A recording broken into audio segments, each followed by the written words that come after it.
this morning is found in the letter to the Ephesians, chapter 4, verses 1 through 6. We've been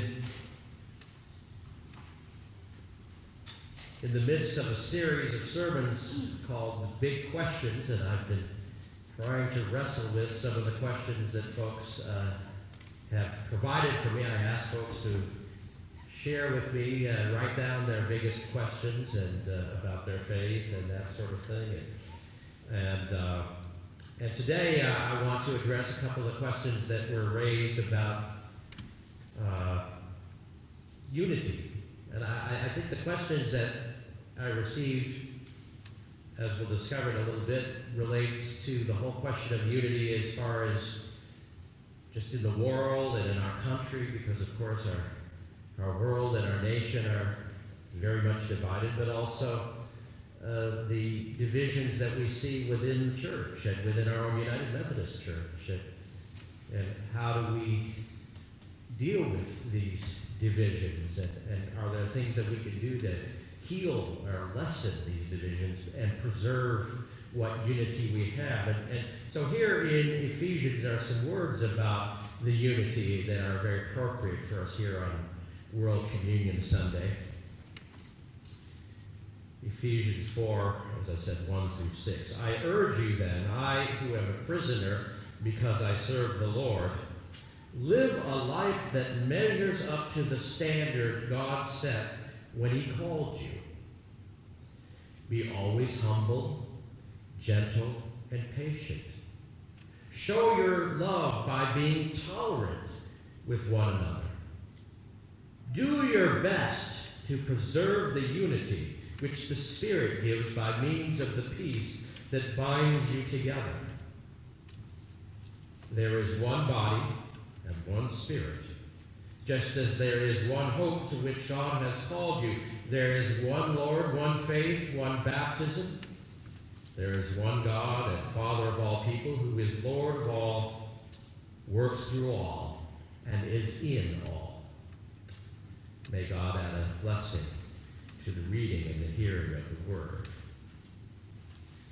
Well, like I said, we're continuing this morning with a series of sermons on big questions, where I'm endeavoring to tackle some of the bigger questions that many of us ponder over and struggle over as we try to live out our faith as followers of Jesus. And up until now, the questions have been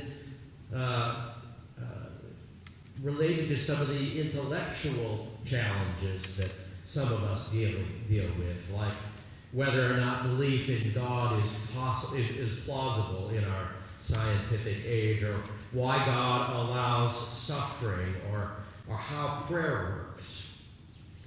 But as I said, since it is World Communion Sunday, I thought it would be a good Sunday to deal with the more practical question that a couple of you raised about unity in general, and specifically unity in the church. Here are some of the questions that some of you raised. We are divided, one of you understated. And how do I alone work at unity? Or should we work for unity at all? Another asked, with all the challenges keeping the United Methodist Church united, how can we here at Guilford Laconia United Methodist Church remain united and preserve our sense of faith and community? So, to begin with, it seems to me we need to ask ourselves, what is unity? If we need to work for and preserve a sense of unity, well, what is it that we are working to preserve a sense of?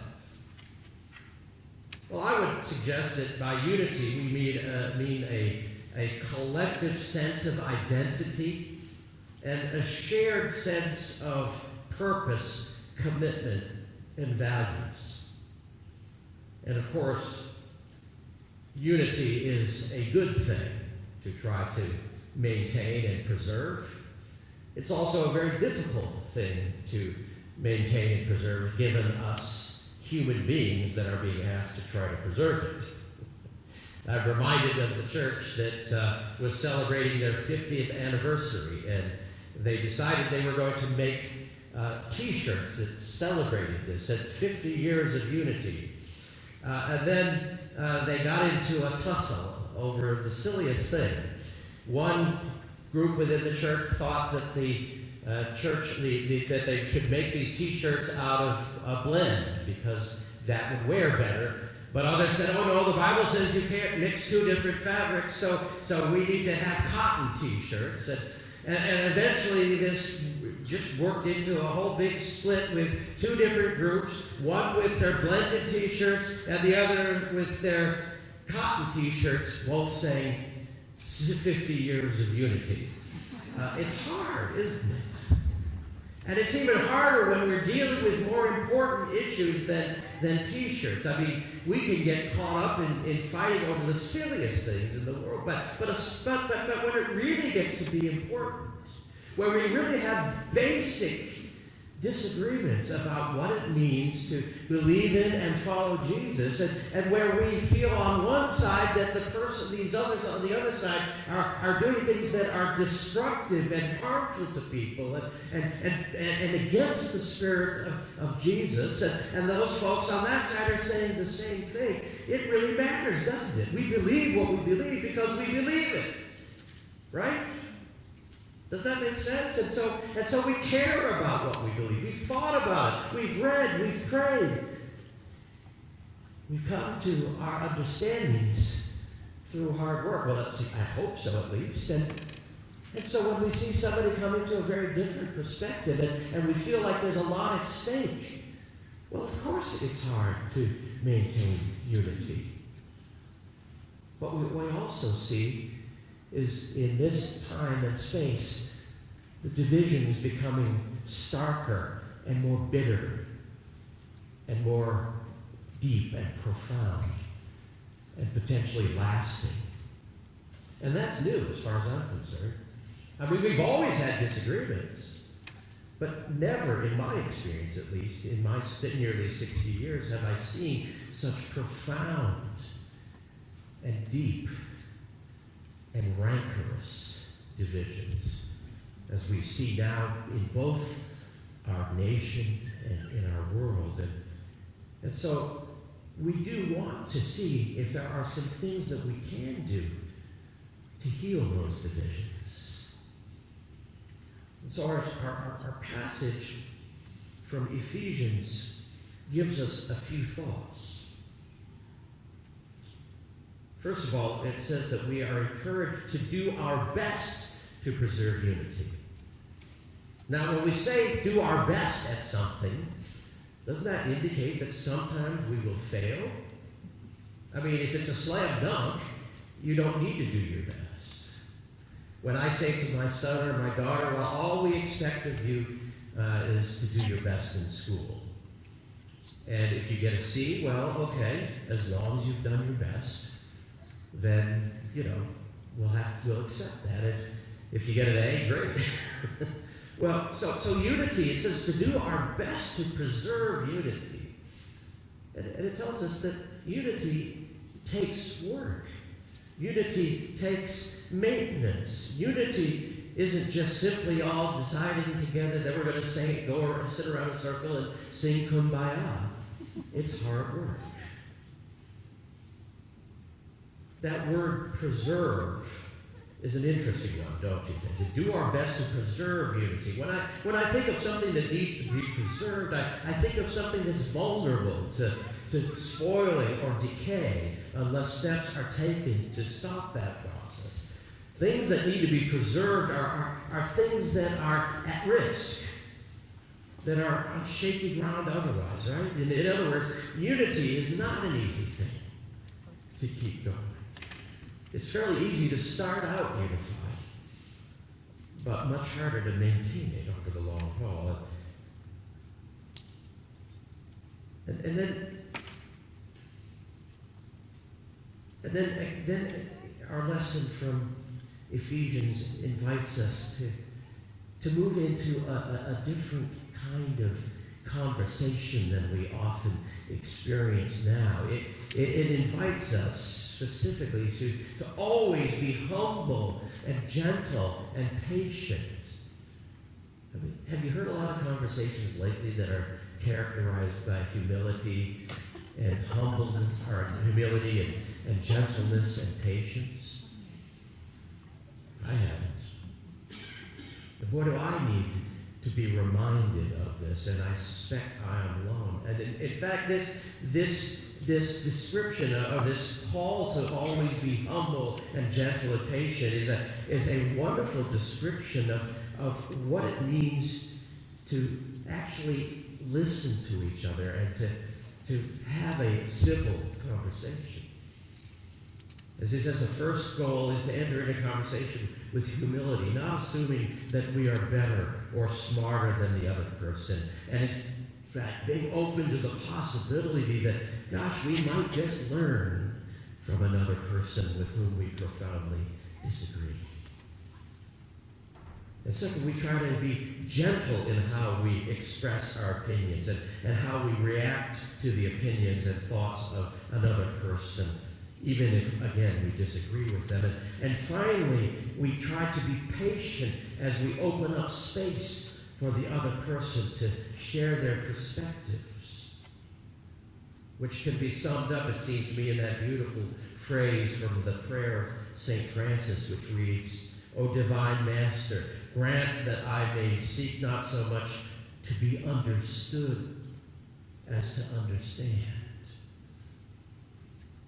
Do you think that would make a difference in our conversations with those we disagree with, if it was more important for us to understand what they were saying than to make ourselves understood? Do you think we might have a better conversation with each other if we actually listened to what the other person was saying instead of just listening long enough to formulate how we are going to respond to them? To open up space for a person to tell us what is truly behind what they think. Because all of these little things, they're just that people believe in. They're just parts of a puzzle that is far more complex usually than we ever want to make it out to be. Humble, gentle, and patient listening involves truly seeking to understand what our conversation partner is saying. And it's hard work to do this kind of listening, and especially when we're talking with someone with whom we profoundly disagree. We want to jump right in and show them how they're wrong. So God grant us the patience to listen with the goal of truly understanding what they are thinking and feeling. Now, from there, the writer of Ephesians encourages us, show your love by being tolerant with one another.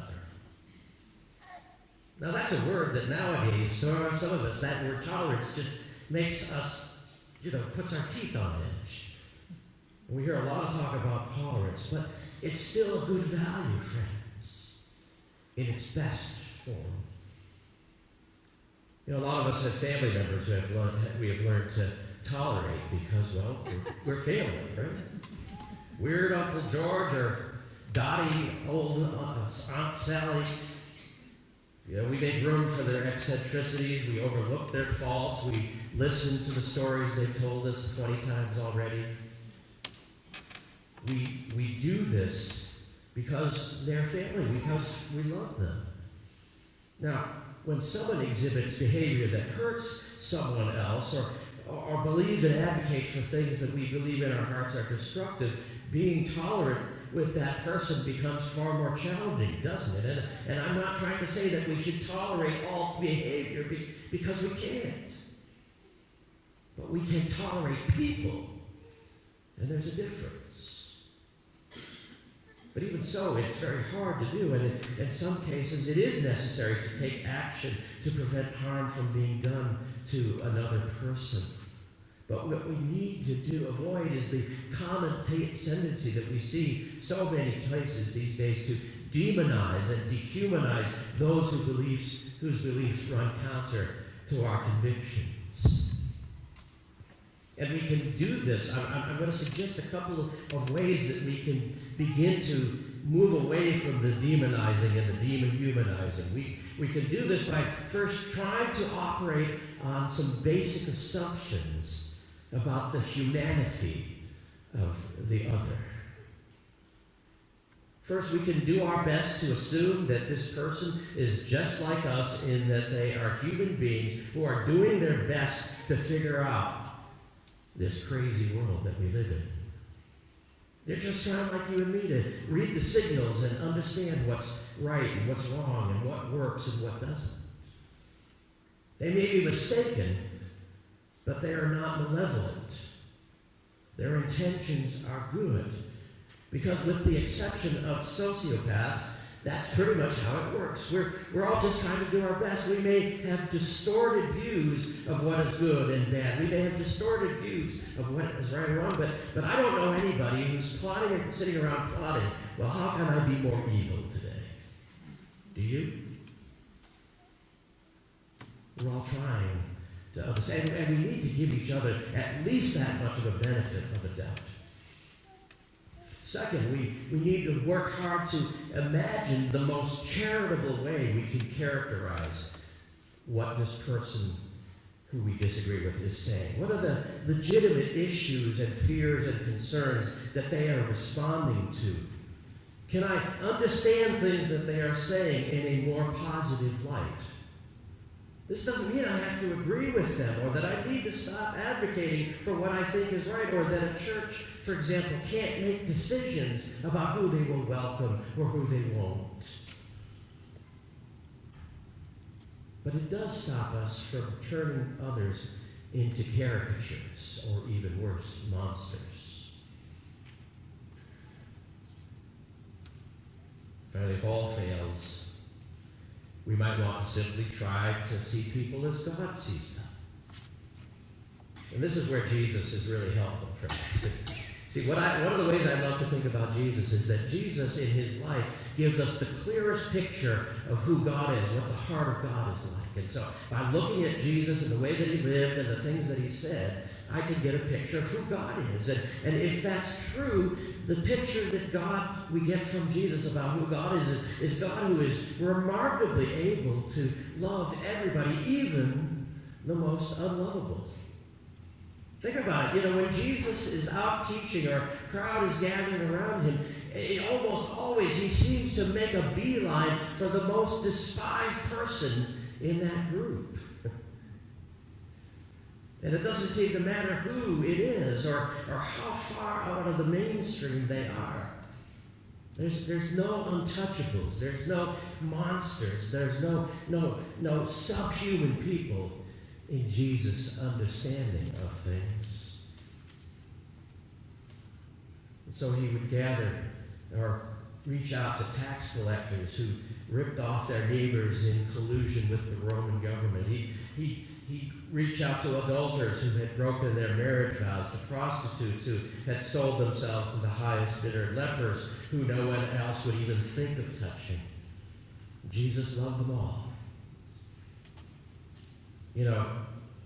If nothing else, our unity consists of the fact that we're a bunch of people who are loved by Jesus. That's pretty good, isn't it?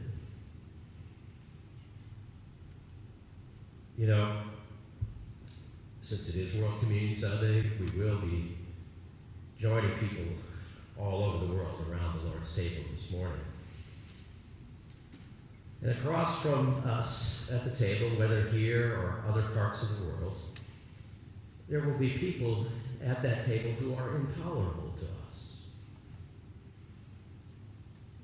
At the table will be folks who believe that abortion is murder. At the table will be people who believe that women should be free to choose. At the table will be hawks. At the table will be doves. There'll be gay people. And also at the table, people who think that gay people are an abomination to the Lord. At the table, there will be people who will vote for Trump. There will be people who will vote for Hillary. Might be a few who will vote for Johnson or Stein. There will be folks who believe that black people are inferior to whites. There will be Black Lives Matter supporters and anthem sitters and anthem standards. Sort of reminds you of that Last Supper when Jesus gathered his friends around the table. Remember who they were? One of them was a tax collector. He had been, at least, in collusion with the Romans. Others were zealots who had fought to kick the Romans out. One was a thief. There were some women probably there, one of whom, or at least one of whom, was a prostitute. A motley crew. And then, of course, even now, after they had supposedly been reformed, there sitting at the table was one who was going to betray him, and several who were going to deny him and abandon him.